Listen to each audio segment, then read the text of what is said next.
IDC Radio. 106.2 FM. IDC Radio, in collaboration with כל ישראל. 106.2 FM.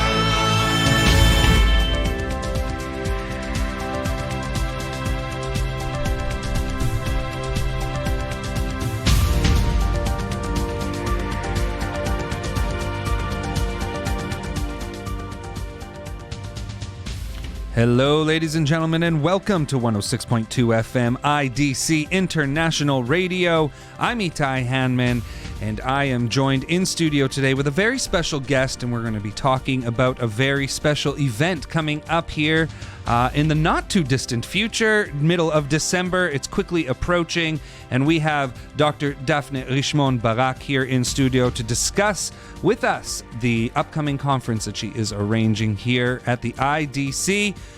And so just a little bit of background. Dr. Daphne Richmond Barak has joined the IDC all the way back in 2009. She's assistant professor at the Lauder School of Government, Diplomacy and Strategy and heads the International Law Desk of the International Institute for Counter-Terrorism here at the IDC.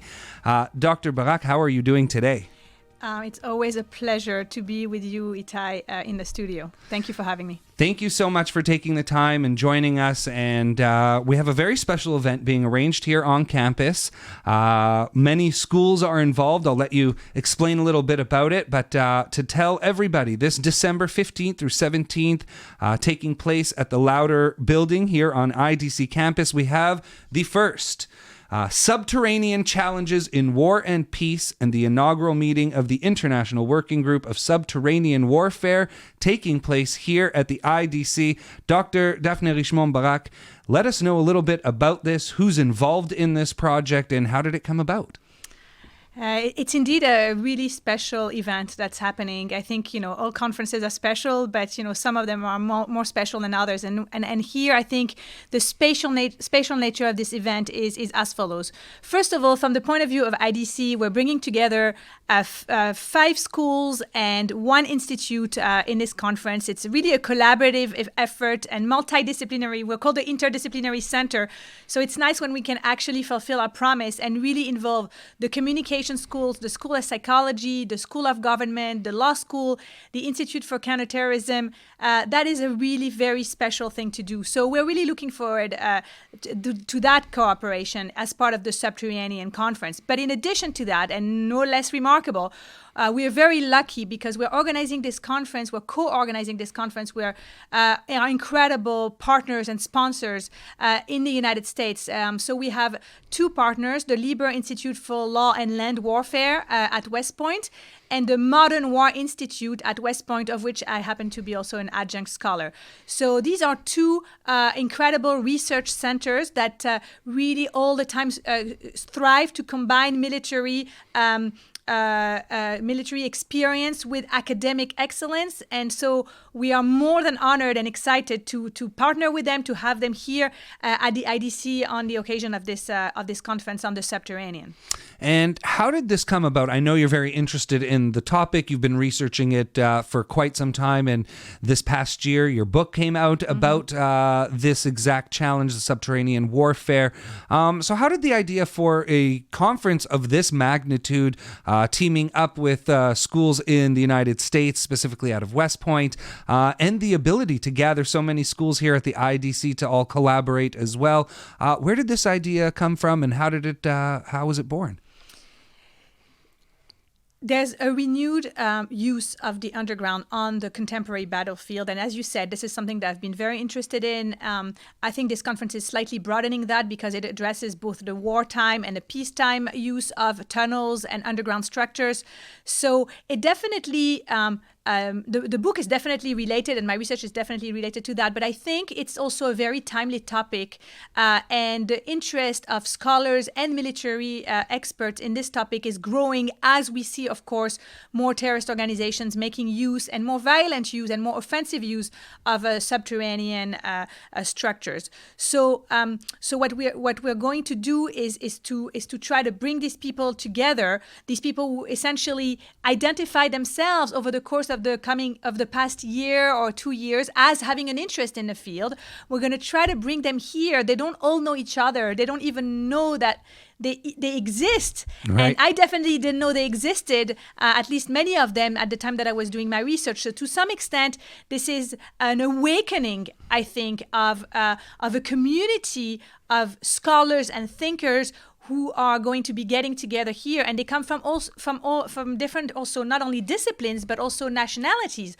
We are expecting guests from the U.S., of course, and from Israel, but also from Holland, from Korea, from the UK, from France. So that's really another remarkable, I guess, feature of this coming gathering. Well, it brings a lot of different ideas and opinions and out-of-the-box thinking all into one room where, as you said, so many different, very intelligent and smart intellectuals, academics, practitioners are all in a room together, the ability to start to brainstorm solutions to this issue. And I find it very interesting as you use the word awakening of a field of study, if you will, of all these scholars that are very interested in this field of study, and there's sort of an awakening. And as I've spoken to you about this challenge in the past, on the radio or in private or at the Institute, it's not a brand new phenomenon. This underground warfare has been around for centuries. For as long as warfare has been around, there has been the need or the want, the desire to go underneath your enemy and pop up behind them, in essence. Absolutely. But we're in a contemporary time now with different challenges. And what do you expect to be seen in a conference like this from a contemporary standpoint? Because there's always lessons learned from the Vietnam War, for example, where we saw that heavily used by the North Vietnamese. But contemporary challenges, what are some of those contemporary challenges that would be looked at in this specific conference? You bring up the Vietnamese and the Viet Cong, and that's so appropriate because as you said, you would have expected some lessons to be learned following such a violent, poisonous, brutal use of tunnels against American soldiers in Vietnam.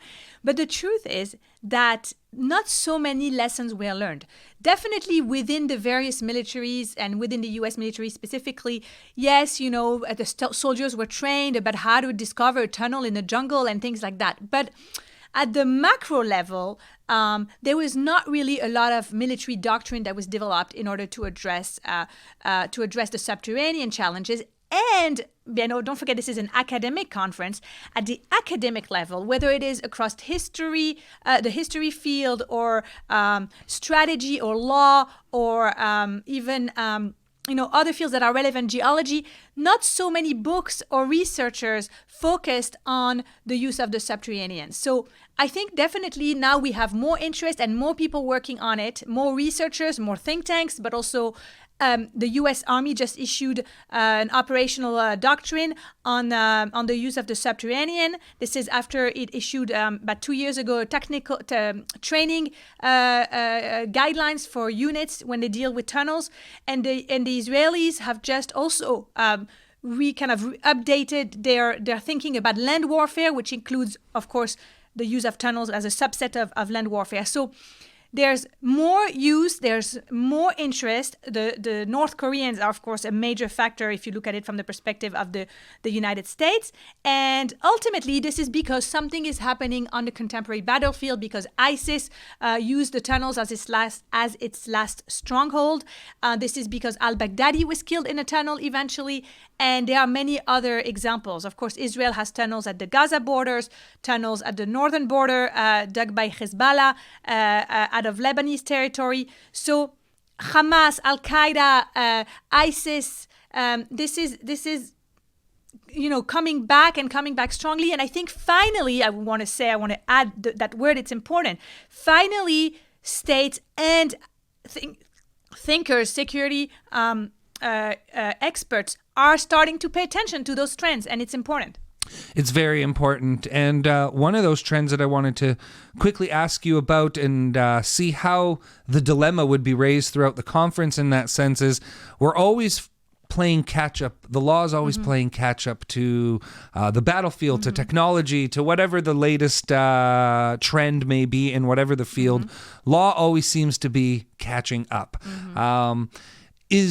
is there a place right now where you can sit there and say, we have laws that dictate subterranean warfare, or do we need now specific guidelines to deal with this contemporary phenomenon? And if so, what can we see from the conference debating on the legal aspects? Look, I've never argued for new laws, and I'm not going to start today. I don't believe we need new laws to address the subterranean challenges in war or in peace, for that matter. But I genuinely believe that there is a need to educate and a need to increase the awareness of lawyers, prosecutors, judges, and operational lawyers as well, so that they understand what it's like to fight in a subterranean environment. I'll give you one example. The example of the psychological impact that tunnels have on those who dig them, those who fight in them, and the civilian population around them. Those aspects are, you can say, psychological, cognitive aspects, but they are also directly related to how you interpret the law and how you are cognizant of the reality of the military realities that soldiers have to face and that populations have to face. And this can, by the way, lead to the conclusion that war crimes were committed. So I think it's not about changing the law. It's about understanding this challenge, understanding that when a soldier knows that there are tunnels around him or her, he or she cannot secure the rear. He or she faces a threat at all times coming from a sphere, basically a spherical kind of threat. Those are things that need to be understood and understood better. No, it's very interesting, and you have some very interesting people coming to this conference. I don't want to give anyone away that that may be coming as a surprise or anything like that, so I'll allow you to address that. But I have noticed through perusing through the schedule, as you mentioned, quite a few psychologists, quite a few different disciplines are going to be from the sciences. You have geology as well, obviously from law, military, tactical, and strategic. What brought about so many different disciplines? How did you think to bring so many disciplines to the conference? And what are some of the other disciplines I may have not mentioned that we should be seeing and looking forward to? So this brings me back to what I was saying before, understanding the nature of the threat. And to me, this is a kind of threat that cannot be understood if you look at it only from one I would say rather narrow angle. So if you approach the subterranean challenges only or exclusively from the perspective of technology, that's wonderful, and of course technology is a major part of the answer. But it's not everything. And to me, any appropriate response or a way to contend with these subterranean challenges is to build a strategy that is comprehensive and takes into account all these various aspects, how the trends have been manifesting themselves historically and how they are likely to manifest themselves maybe again in the same fashion today. That's the history part. Then there's the geology. What is the impact of the quality of the soil that you have on the kind of tunnels that you're going to find and the kind of perhaps use that these tunnels are intended to fulfill. It also, of course, is going to affect the kind of tactics or technological methods that you're going to be developing to address the subterranean challenges. So the geology is a piece of it, the psychology is a piece of it, the history is a piece of it, and of course the law for those who are actually providing advice to commanders as to what they can and cannot do. Can they use smoke inside the tunnels?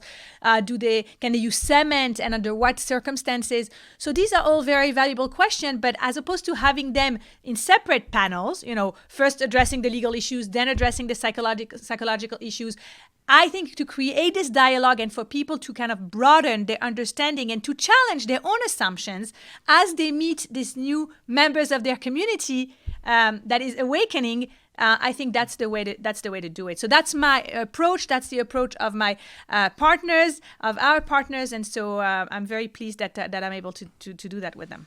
I'm looking forward to it. I think it's going to be a very interesting conference, a great couple of days of really, truly learning and understanding. What are some of the expectations you have of the conference? What are some of the goals that you've set for this conference? So this is the first conference. I believe, and I would be happy for anyone to, show me that I maybe have made a mistake, but I believe this is the first academic conference, non-classified conference on the issue of tunnels, on the issue of the Subterranean. So first of all, one of my major expectation, and that of course of my partner in crime here, Professor Rivka Weil from the law school here at IDC, who's been organizing this with me, is to first of all have this conference, make it happen. So that's already been it's about to happen, and we are very excited about this. The other thing is to create this community. As people have popped up and have expressed their interest in this field, we want to create a platform that will be that the conference is essentially launching. That's the working group on the subterranean warfare. That will be also the framework for future cooperation, future discussion, future meetings, and to continue this dialogue. As you know, the tactic is unlikely to be disappearing. So we're kind of looking into the future. We want to enhance the understanding of this trend. We want to educate. We're in an institution that is an academic institution, so we welcome students to attend as well.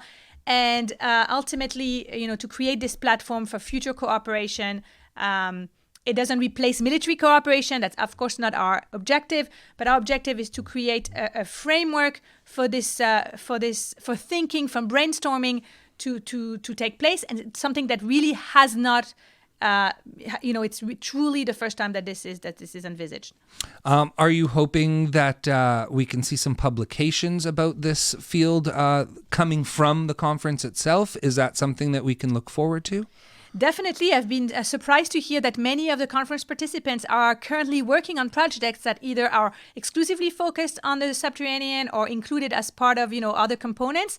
I, for myself, I want to develop the piece on the use of tunnels in law enforcement and counter-terrorism context. And, maybe we can have another talk about that another time. But so we can definitely expect more research, more products. We can expect a critical discussion of what the Israelis have just published and what the Americans have just published. I'm sure it will be a trigger for positive developments in that regard, and greater understanding, greater preparedness, and also anticipating the trends, how the tunnels will be used in the future. Well, we look forward to this very much. Save the date, ladies and gentlemen. It is December 15th to 17th this coming year, in just a couple of weeks away now. It's going to be taking place here at the Arison Lauder building on campus here at the IDC in Herzliya. You are invited to come. A316 is the hall that it will be taking place in.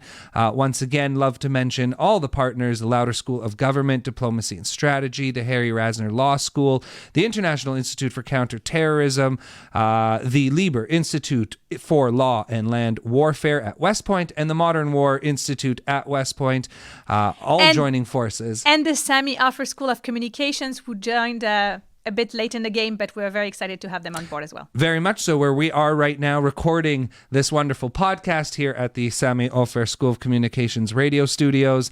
Once again, Dr. Daphne Richmond Barak, she is the assistant professor at the Lauder School of Government and Diplomacy and Strategy. She heads the International Law Desk at the International Institute for Counter-Terrorism. We look forward to this very, very interesting conference you have put together, and we hope to have you back on air to discuss post the conference how it went, and obviously, hopefully during the conference, hear how some of the panels are going, and if we can go further in depth even to give the audience another opportunity. Once again, Dr. Daphne Richmond Barak and her wonderful conference that is coming up now on subterranean warfare. Thank you so much for taking the time. Thank you, Itai.